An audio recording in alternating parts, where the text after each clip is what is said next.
Assalamualaikum warahmatullahi wabarakatuh. Sebelumnya, perkenalkan nama saya Natasha Ofelia dari kelas 10-3. Dan pada kesempatan kali ini, saya akan menjelaskan mengenai biografi salah satu pahlawan wanita di Indonesia, yaitu Cut Nyadin. Referensi yang saya ambil berasal dari buku yang pernah saya baca dengan judul Cut Nyadin, yang diterbitkan oleh Departemen Pendidikan dan Kebudayaan RI Jakarta pada tahun 1996. Dan untuk melengkapi teks biografi yang telah saya buat, saya juga mengambil referensi dari berbagai sumber internet. Dan berikut merupakan penjelasan biografi mengenai Cut Nyadin. Selamat menyaksikan. Cut Nyadin merupakan salah satu keturunan dari bangsawan Aceh wilayah Namukim. Cut Nyadin merupakan anak dari Teku Nantasutia yang merupakan seorang ule balang Namukim dan dari seorang putri ule balang Lampage. Cut Nyadin dilahirkan pada tanggal 6 November 1848 di Lampadang yang luasnya sekitar 10 hektar. Cut Nyadin berasal dari keluarga yang taat beragama, sehingga Cut Nyadin memperoleh pendidikannya di bidang keagamaan melalui orang tua dan guru agamanya. Selain itu, ia juga memperoleh pendidikan dalam urusan keterampilan rumah tangga, seperti memasak dan membersihkan rumah. Saat usianya telah mencapai 12 tahun, ia diizinkan oleh kedua orang tuanya untuk menikah dengan seorang putra dari ule balang Lamnga 13, yaitu Teku Cek Ibrahim Lamnga pada tahun 1862. Setahun setelah pernikahan, mereka dikaruniai seorang putra. Hal ini membuat hubungan rumah tangga antara Cut Nyadin dan Teku Cek Ibrahim semakin harmonis. Pasalnya, hubungan rumah tangga yang baik ini didukung karena pengertian yang telah diterima Cut Nyadin oleh ibunya sebelum berumah tangga. Selain itu, Teku Cek Ibrahim yang juga berwawasan luas dan penuh pengertian, sehingga menciptakan kehidupan rumah tangga yang baik. Suami Cut Nyadin yaitu Teku Cek Ibrahim ikut berperang dan berjuang melawan Belanda pada garis pertempuran di bagian depan. Beliau kerap kali meninggalkan sang istri dan anak saat sedang berperang. Terutama pada tahun 1873, Perang Aceh meletus, di mana Belanda berusaha untuk menduduki daerah itu. Sampai pada tahun 1875, Teku Ibrahim memerintahkan seluruh warga kampung setempat untuk pergi mengungsi. Cut Nyadin yang berjiwa besar pun dengan patuh menuruti perintah sang suami. Akan tetapi, 3 tahun kemudian, tepatnya pada tanggal 29 Juni 1878, Teku Ibrahim gugur dalam perang melawan penjajah. Cut Nyadin sempat mengalami keterpurukan, namun tak lama ia segera bangkit kembali dan meneruskan perjuangan suaminya. Beliau bersumpah akan menghancurkan Belanda dan membalaskan dendam suaminya. Hingga pada tahun 1880, Cut Nyadin menerima lamaran dan menikah lagi dengan seorang pejuang bernama Teku Umar. Walaupun awalnya Cut Nyadin ragu akan pernikahan ini, namun Teku Umar meyakinkan bahwa Cut Nyadin diperbolehkan untuk turun di medan pertempuran. Keduanya kemudian menjadi pasangan pejuang yang cukup terkenal di tanah Aceh. Bersama Teku Umar, Cut Nyadin mengobarkan semangat masyarakat untuk melanjutkan perjuangan mereka untuk melawan Belanda. Yang pada akhirnya Teku Umar kemudian membuat sebuah rencana untuk mendekati Belanda. Beliau bersama pasukannya pergi ke Kutaraja dan bersikap baik kepada Belanda.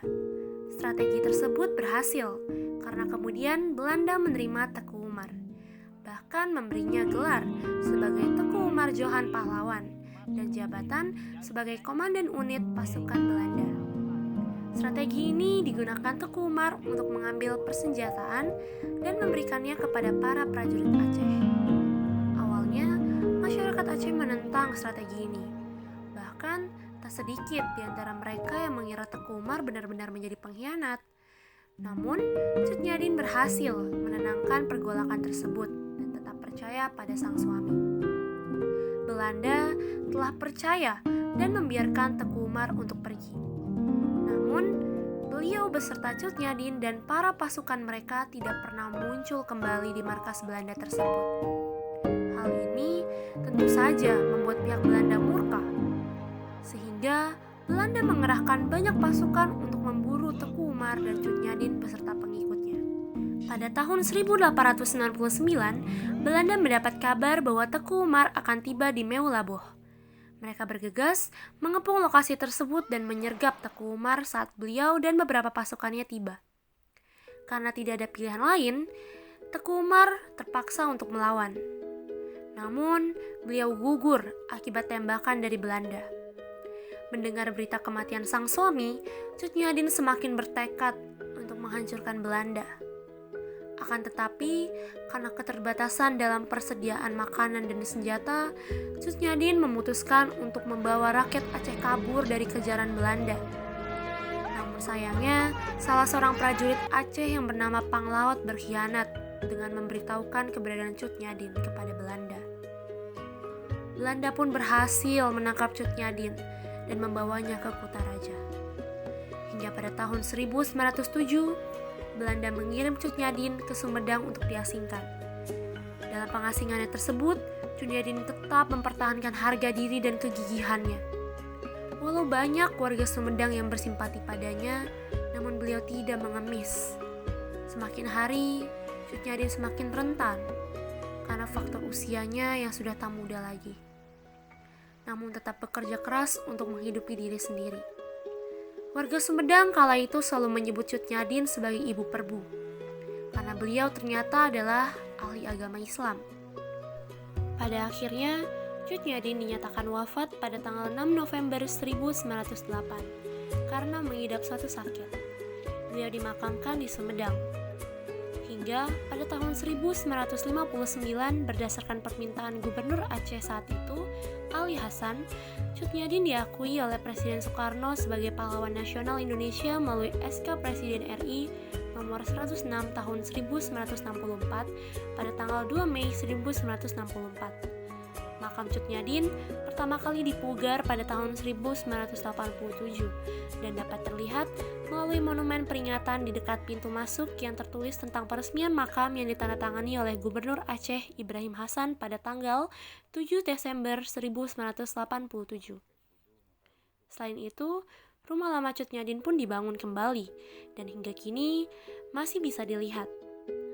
Kini, rumah tersebut menjadi simbol perjuangan Cutnyadin dan para pejuang Aceh lainnya.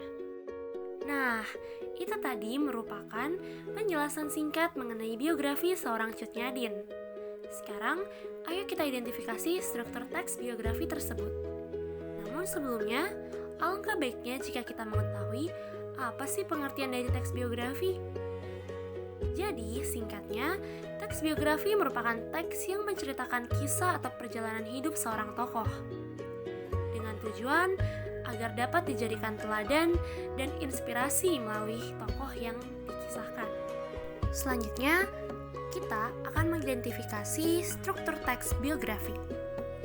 Pada teks biografi yang telah saya buat, pada paragraf 1 dan kedua merupakan bagian orientasi. Alasannya, karena paragraf 1 dan paragraf 2 mengisahkan tentang tempat dan tanggal lahir Cutnyadin lahir, lalu latar belakang pendidikan, dan juga gambaran umum mengenai Cutnyadin. Selanjutnya, pada paragraf 3, 4, 5, 6, 7, dan 8 merupakan peristiwa penting. Alasannya, karena pada paragraf-paragraf tersebut mengisahkan tentang bagaimana Cutnyadin ikut berjuang dalam peperangan Aceh yang ingin mengusir Belanda. Dan yang terakhir, pada paragraf ke-9 merupakan bagian reorientasi. Alasannya, karena di situ telah dijelaskan bahwa Cutnyadin telah wafat dan juga bagaimana Cutnyadin dinyatakan sebagai pahlawan nasional. Demikian video mengenai teks biografi seorang Cutnyadin yang telah saya buat. Saya ucapkan mohon maaf bila ada kesalahan dalam penyampaian, dan saya ucapkan terima kasih atas perhatiannya. Terima kasih.